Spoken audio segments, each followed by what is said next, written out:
ಪ್ರೀತಿಯ ವಿದ್ಯಾರ್ಥಿಯೇ, ಮಾದರಿ ಪ್ರಶ್ನೆ ಪತ್ರಿಕೆ 4ರಲ್ಲಿ ಭಾಗ ಎ ಭೌತ ವಿಜ್ಞಾನದಲ್ಲಿ ಪ್ರಶ್ನೆ ಸಂಖ್ಯೆ 12 ಅಥವಾ ಪ್ರಶ್ನೆ 20 ಡಿಗ್ರಿ ಸೆಲ್ಸಿಯಸ್ನಲ್ಲಿ 2 ಮೀಟರ್ ಉದ್ದದ ಲೋಹದ ತಂತಿಯ ರೋಧವು 28 ಓಮ್ ಆಗಿರುತ್ತದೆ. ತಂತಿಯ ವ್ಯಾಸ 0.04 ಮಿಲಿಮೀಟರ್ ಆಗಿದ್ದರೆ ಆ ತಾಪಮಾನದಲ್ಲಿ ಲೋಹದ ರೋಧಶೀಲತ್ವವನ್ನು ಎಷ್ಟಾಗಿರುತ್ತದೆ ಎಂದು ಪ್ರಶ್ನೆಯನ್ನು ಕೇಳಿದ್ದಾರೆ. ಸೊ ಮೊದಲಿಗೆ 20 ಡಿಗ್ರಿ ಸೆಲ್ಸಿಯಸ್ ತಾಪ ಅನ್ನೋದು ಇದು ಸ್ಥಿರ, ಇದು ಲೆಕ್ಕಕ್ಕೆ ಯಾವುದಕ್ಕೂ ತೆಗೆದುಕೊಳ್ಳೋದಿಲ್ಲ. ಫಸ್ಟ್ ನಾವೇನು ಮಾಡಬೇಕಂದ್ರೆ ನೀಡಿರುವ ದತ್ತಾಂಶಗಳನ್ನು ಬರ್ಕೋಬೇಕು. ಸೊ 2 ಮೀಟರ್ ಉದ್ದ ಅಂತ ಕೊಟ್ಟಾರ. ಉದ್ದ ಅಂದ್ರೆ ಲೆಂತನ್ನು ನಾವೇಂದ್ರೆ ಎಲ್ ಅಂತ ಬರಿತೀವಿ. ಲೆಂತ್ ಎಷ್ಟಿದೆ ಅಂದರೆ 2 ಮೀಟರ್ ಅಂತಿದೆ. ನೆಕ್ಸ್ಟ್ ಲೋಹದ ರೋಧವು 28 ರೋಧ ಅಂತ ಕೊಟ್ಟಿದ್ದಾರೆ. ರೋಧ ಅಂದ್ರೆ ಕ್ಯಾಪಿಟಲ್ ಆರ್. ಸೊ ಅದು ಎಷ್ಟು ಕೊಟ್ಟಾರ ಅಂದರೆ 28 ಓಮ್ ನೀಡಿದ್ದಾರೆ. ನೆಕ್ಸ್ಟ್ ತಂತಿಯ ವ್ಯಾಸ. ತಂತಿಯ ವ್ಯಾಸ ಅಂತ ಹೇಳಿದರೆ ಡಿ ಅಂತ ಹೇಳ್ತೀವಿ. ಒಂದು ವೃತ್ತದ ತೊಗೊಂಡಾಗ ಇದು ಪೂರ್ಣವಾಗಿರುವಂತಹ ಇದು ವ್ಯಾಸ ಅಂತ ಆಗುತ್ತೆ. ಅದು ವ್ಯಾಸ ಎಷ್ಟು ಕೊಟ್ಟಾರ ಅಂದರೆ 0.04 ಮಿಲಿಮೀಟರ್ನಲ್ಲಿ ಅವರು ನೀಡಿದ್ದಾರೆ.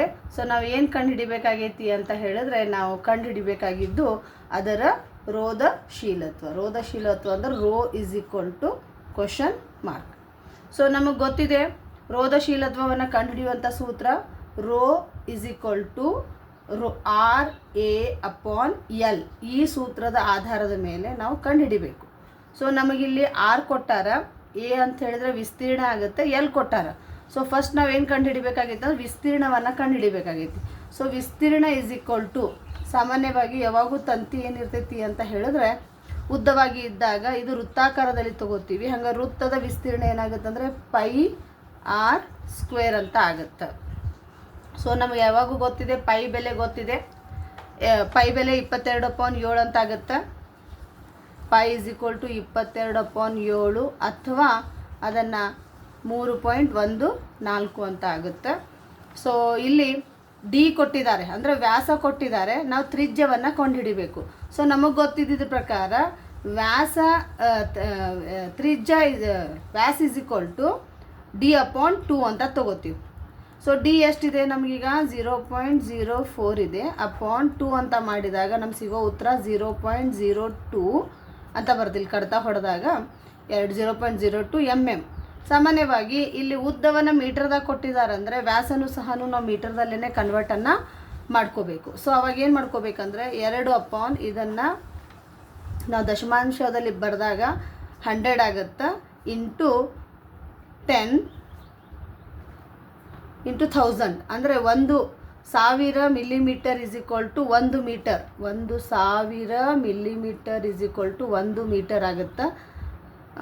Is equal to 1 2 3 4 5. ಸೊ ಇದನ್ನು ಈಸಿಯಾಗಿ ಹೆಂಗೆ ಬರ್ಕೋಬೇಕಾದ್ರೆ 2 ಇಂಟು 10⁵5 ಘಾತಾಂಕ ರೂಪದಲ್ಲಿ ನಾವು ಬರ್ಕೊಂಡಾಗ ಇದರ ವ್ಯಾಸ ಎಷ್ಟಾಗುತ್ತಪ್ಪ, ಇದು ತ್ರಿಜ್ಯ ಎಷ್ಟಾಗುತ್ತೆ ಅಂದರೆ 2 ಇಂಟು 10⁻⁵ ಮೀಟರ್ ಅಂತ ಆಗುತ್ತೆ.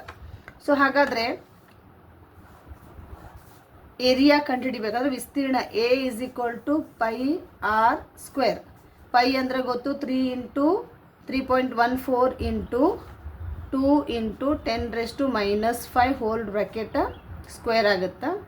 ಸೊ ಆವಾಗ 3.14 ಇಂಟು ಇದು ಗುಣಾಕಾರ ಮಾಡಿದರೆ 4 ಇಂಟು 10 5 ಇಂಟು 2 ಅಂದರೆ 10⁻⁻10 ಆಗುತ್ತೆ.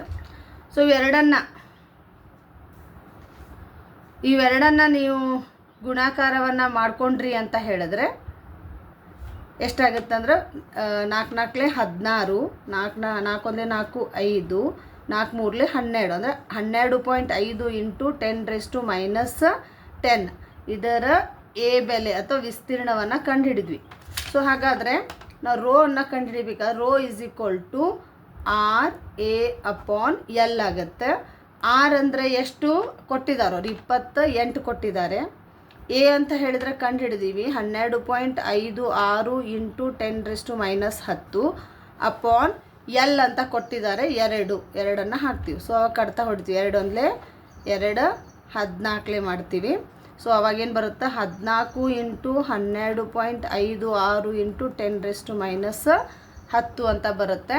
ಸೊ ನಾವು 2 ಗುಣಾಕಾರ ಮಾಡಿದ್ವಿ ಅಂತ ಹೇಳಿದ್ರೆ ನಮ್ಗೆ ಬರೋ ಉತ್ತರ 175.84 ಇಂಟು 10⁻⁻10 ಓಮ್ ಮೀಟರ್. ಇಷ್ಟು ಬಿಡಿಸಿದ್ರೆ ನಿಮಗೆ ಪೂರ್ಣ ಅಂಕವನ್ನು ಬರುತ್ತೆ.